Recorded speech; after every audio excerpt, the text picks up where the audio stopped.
87, 88, 79 সবচেয়ে বড় নাম্বার কোনটা? 87, 88, 79। 79। 87, 88 কার মাথা আছে কিন্তু মগজ নেই।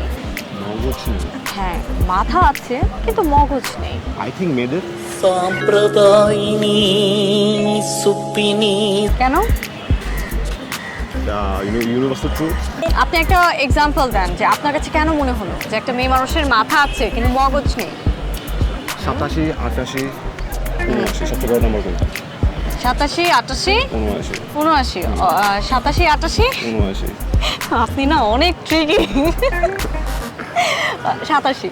87। হ্যাঁ, 87। 87। হ্যাঁ, ওকে ঠিক আছে। ঠিক আছে না? গাইস আপনার অ্যান্সার পেয়ে গেছেন। গার্লফ্রেন্ড আছে? না আপাতত নেই। আপাতত নেই মানে ছিল। ছিল। হ্যাঁ, আচ্ছা তো চলে গিয়েছে কেন? এরকম প্রশ্ন করেন বলে।